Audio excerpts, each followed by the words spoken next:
Bom, gente, agora a gente vai tratar da função cotangente, tá? E a função cotangente é definida como o inverso da função tangente. Como a função tangente é o seno sobre cosseno, o inverso vai ser cosseno sobre seno.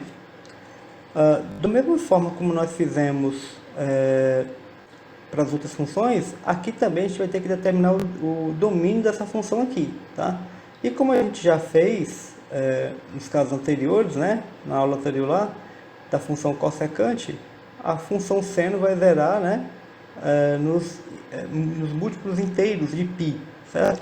Então aqui ficou fácil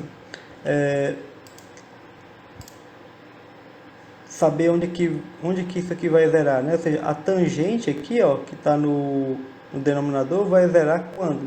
Quando esse camarada aqui for zero, né? Ó. Então, e o seno é zero quando x é igual a kπ, onde o k é inteiro. Então pronto, agora o domínio vai ser o quê? Que vai ser o domínio da cotangente? Vai ser o conjunto dos números reais menos esses valores aqui, né? Pega os reais e tira todo mundo que está nesse conjunto aqui, né? Ou seja, todo esse conjunto de inteiros aqui. Aliás, de inteiros não, né? Esses múltiplos inteiros de π, tá?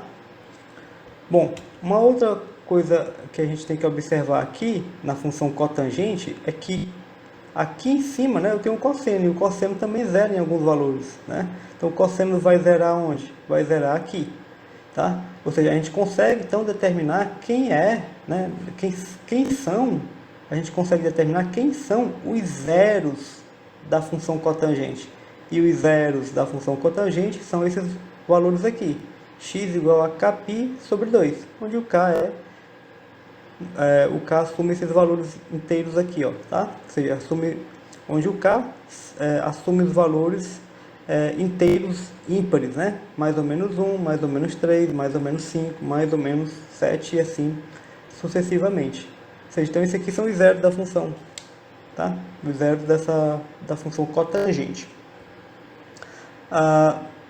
Mais uma coisa, né? É que isso aqui zerando nesses valores, a gente vai fazer a mesma análise, ou seja, então quando x, né, tende a um desses valores aqui, isso aqui está indo para mais ou menos infinito, e a gente vai ter que verificar como é que o seno vai estar indo a zero, se está indo a zero por valores positivos ou se está indo a zero por valores negativos.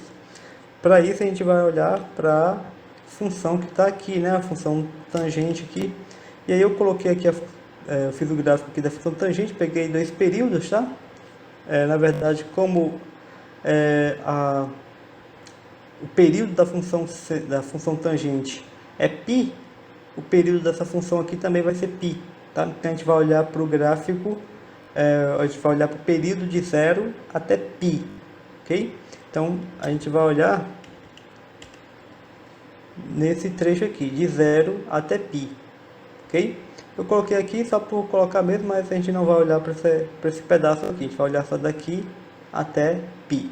Então, o que acontece, né, com a tangente quando o x vai a zero pela direita? A função, né, a tangente vai zerar e vai a zero por valores positivos.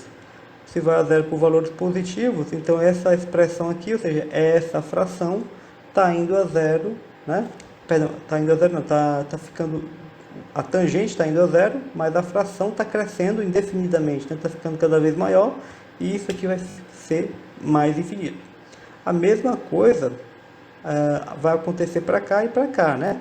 Quando, na verdade, a gente não vai precisar analisar aqui, né? Porque a gente vai fazer só o gráfico só em um período, certo?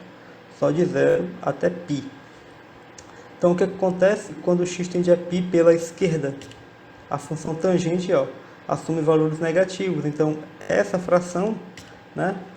Essa fração é negativa, ou seja, está indo a tangente está indo a zero por valores negativos, então esse aqui vai para menos infinito, tá?